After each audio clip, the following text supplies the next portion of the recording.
Le PSG qui répond à une folle rumeur sur le mercato, le geste hallucinant d'un joueur lors d'un match de Liga entre Majorque et le Barça, et le Real Madrid toujours à fond derrière Kylian Mbappé qui a évité un penalty gate comme à l'époque du PSG avec Neymar, on s'en souvient. Abonne-toi, le journal du foot, ça commence maintenant.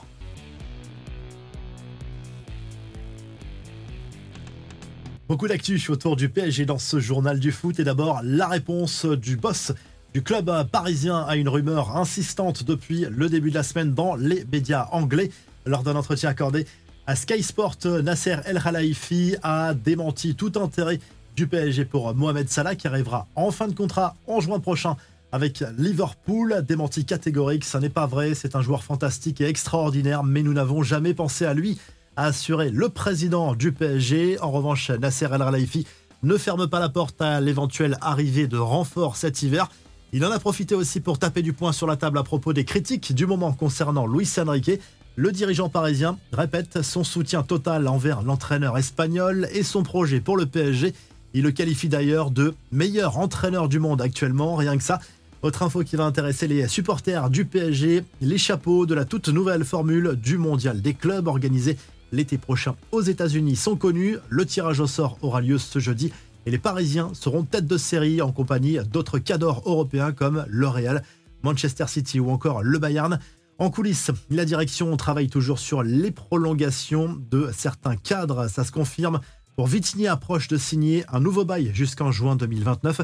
Arrivé en 2022, l'international portugais reste indiscutable sous les ordres de Luis Enrique. Malgré un début de saison assez compliqué, le club de la capitale souhaite verrouiller l'avenir de son milieu de terrain. Et de son côté, le collectif Ultra Paris est toujours fermement opposé au départ du Parc des Princes et met clairement la pression sur Nasser El Khelaifi et Anne Hidalgo dans un communiqué pour qu'ils trouvent absolument un accord pour éviter ce scénario catastrophe et agrandir plutôt l'enceinte historique du PSG.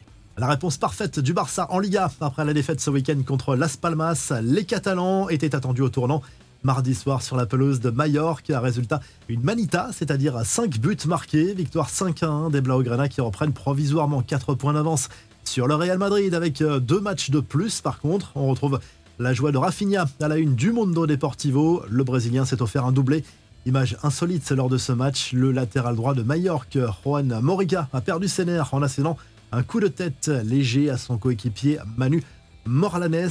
Les deux avaient visiblement des choses à se reprocher à propos d'un penalty concédé en seconde période. Le Real Madrid, du coup, se doit de répondre ce mercredi pour rester au contact. Problème, c'est un déplacement périlleux qui attend le club merengue sur la pelouse de l'Athletic Bilbao, 4e de Liga.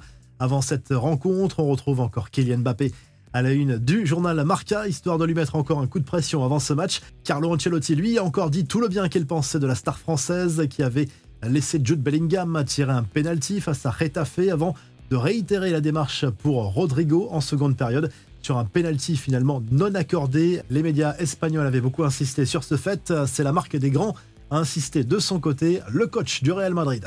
Les autres infos à retenir dans ce journal du foot, les suites du procès sur l'entourage de Paul Pogba à son frère Mathias est venu témoigner à la barre. Il a parlé de l'emprise de certains pour justifier ces fameuses vidéos publiées à l'époque sur les réseaux et qui visaient directement le comportement de l'ancien joueur de la Juve. Il reconnaît avoir honte de lui et tend même la main au champion du monde 2018 pour une réconciliation.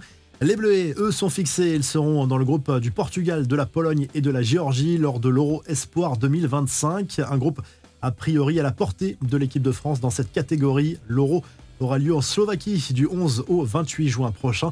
Enfin, des nouvelles de Lucas Zidane, le fils de Zinedine et gardien de Grenade, a brillé en Coupe du Roi. Il est le héros de la qualif de son équipe pour le 3e tour avec un pénalty arrêté dans le match, puis un tir au but stoppé.